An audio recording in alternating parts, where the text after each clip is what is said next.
يفقهوا قولي ربنا زدنا علما اللهم فقهنا في الدين. My dear respected brothers and sisters in Islam, we are continuing in our hadith study from the book Riyadh al-Salihin by Imam al-Nawawi. And we are still in the very first book, and we are on the chapter of... who remembers what chapter we're on? Go ahead and just say it. Al-Ikhlas, sincerity.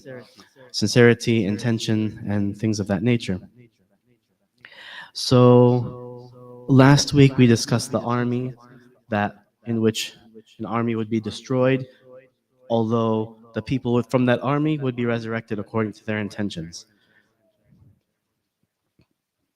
So today, the hadith we're going to talk about is, interestingly enough, is... Why am I getting a different order than before? Oh, because I'm not in the right spot. Here we go.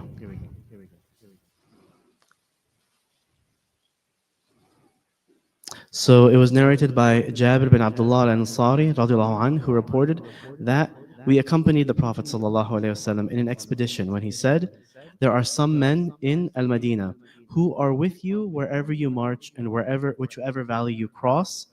They have not joined you in person because of their illness." And in another version, the hadith would add, "They share the same reward as you." And this was the narration in Sahih Muslim. But then it was narrated in Bukhari by from Anas ibn Malik radiallahu anh. We were coming back from the battle of Tabuk with the Prophet sallallahu alaihi wasallam when he remarked, "There are people whom we left behind in Al-Madinah who accompanied us in spirit in every pass and valley we crossed. They remained behind for a valid excuse."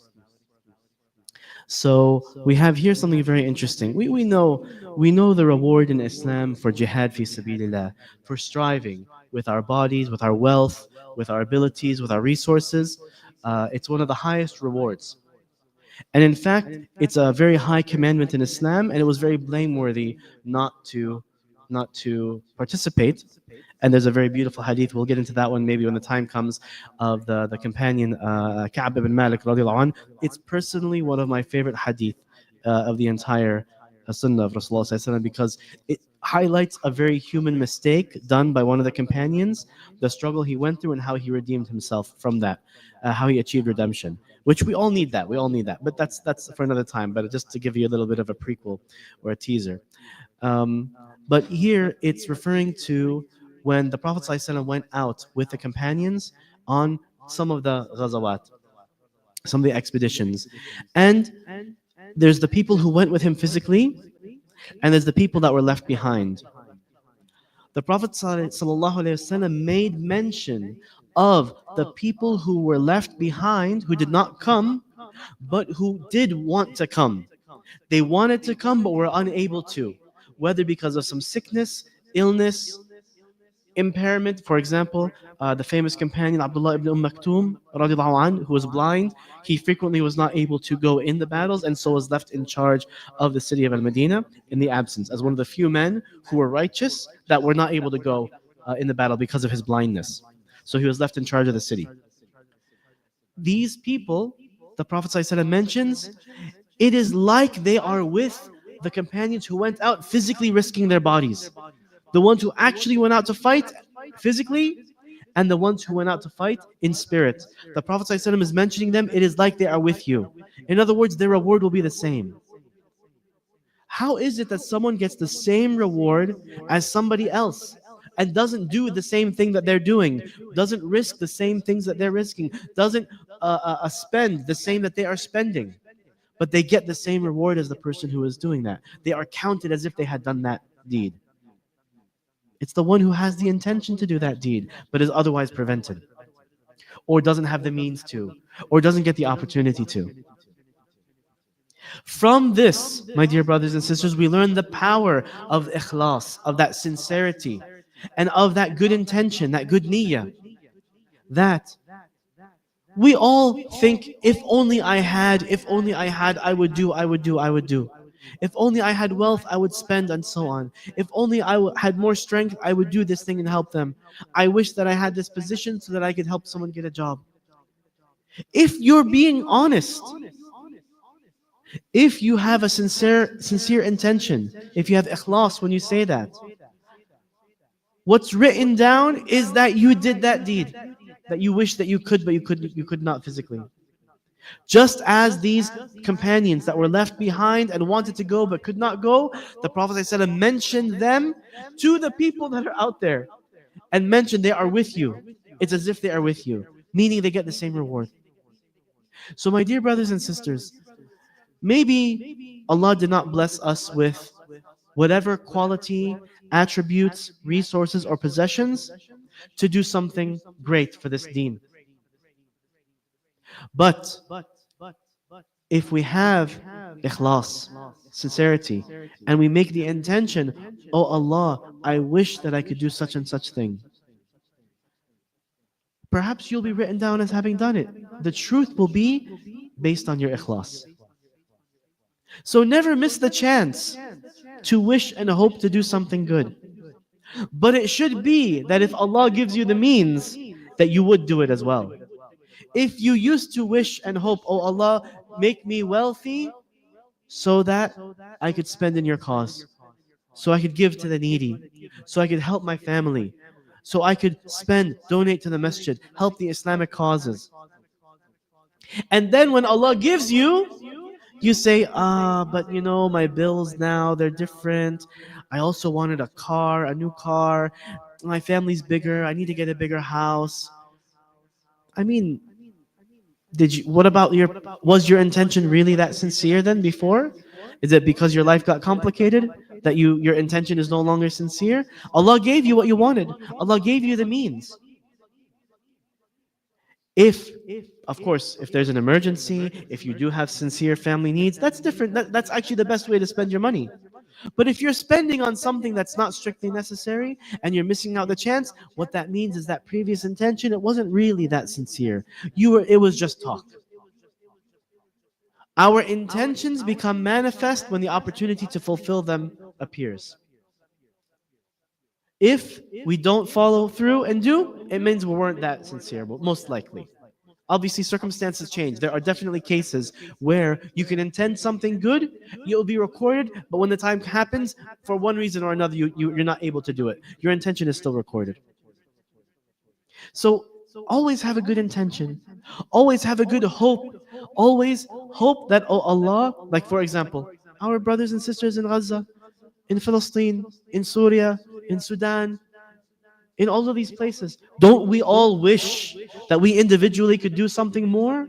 Well, say, oh Allah, I wish that I could do more. Oh Allah, if you gave me these means, I would try to do more. At least give money. At least make dua. At least, go there and travel if I have medical experience or some other beneficial knowledge that could benefit them. Let's say in rebuilding the country in Syria, for example, or helping Gaza and the West Bank, Philistine recover. Like our brothers, mashallah, tabarakallah. If you've seen these beautiful stories of some of our brothers, Allah subhanahu wa ta'ala has selected, our brothers and sisters, Allah has selected them to go and do work in Gaza. They actually are able to go in, help with the limited resources and time they have, and more importantly, come back and relay the stories of our brothers and sisters. Allah opened the way for them. So don't say it's impossible. And know that it might come, because I've heard many cases that the opportunity to go overseas to help and do some service with some of these relief agencies, you get less than a day's notice.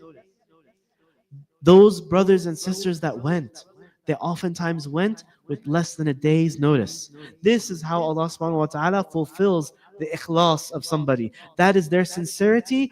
Allah is creating the opportunity to fulfill their niyyah, to fulfill their intention. When Allah creates an opportunity to fulfill your intention, you have to follow through. Up until that point, it's enough to just desire and then work toward it. If your current job doesn't afford you the money to help like you want, look for a better job. Maybe Allah will bless you with a better job to fulfill that good intention. If you want to live closer to the masjid, but you can't afford the house close to the masjid, Intend, oh Allah, open the way for me and I will come closer to your house and I will attend your house. SubhanAllah, one of the things that I'm most distressed about is when I discover some people that live near the house of Allah and they never come to pray. And you wonder, why did you buy the house near the masjid then? What purpose did you come? Allah opened the way for you and then you didn't bother to come. Obviously, some people have special circumstance. I'm not talking about them. But sometimes, you have to think, what kind of test is that? SubhanAllah. So that's the other side of this. It's easy to talk, it's easy to hope, but the sincere intention, you would act on it when you have the opportunity. So, my dear brothers and sisters, know that you can get the reward of literally anything through a good intention, through ikhlas, through sincerity. But it has to be true. And sometimes the truth of it comes later. And we find out if it was true or not. So we ask Allah subhanahu wa ta'ala to give us the ikhlas, to always have the good niyyah and the good intention, and to carry through with our deeds always when we have the opportunity. And we ask Allah subhanahu wa ta'ala for the support. Because we are human beings, we are fighting our nafs all the time. We ask Allah subhanahu wa ta'ala to support us with the good intention and the sincerity in what we intend to do and to help us in good. And we ask Allah subhanahu wa ta'ala for the very best in the dunya and the akhirah. If I said anything that is good, it is from Allah subhanahu wa ta'ala alone. If I said anything bad, it is only from myself and from shaitan. We seek refuge in Allah subhanahu wa ta'ala from insincerity, from a bad intention. We ask Allah subhanahu wa ta'ala to help us and fulfill us with the best of intentions in all things and all times. We ask Allah subhanahu wa ta'ala to support us with ikhlas in everything that we do. And we ask Allah subhanahu wa ta'ala to support us, to open the way for us to fulfill our intentions through actions, and to give us the thabat, the steadfastness to follow through on our intentions and showing that they were sincere at the time. And we ask Him for the very best in the dunya and the akhirah. We ask Allah subhanahu wa ta'ala to grant relief to our brothers and sisters all throughout the world, wherever they are, that we know about or that we don't know about, who are suffering through any manner of calamity, man-made, natural, or otherwise. We ask Allah subhanahu wa ta'ala to pour and rain down upon them sabr and perseverance, help them to get through their situation, to allow it to purify them, to become better in dunya and in akhirah and stronger, and to be counted for them on the scales of their good deeds on the day of judgment. And we ask Allah subhanahu wa ta'ala to give us the strength to do what good is available to us and to follow through on that. And we ask Allah subhanahu wa ta'ala to grant relief to all those that are suffering and struggling.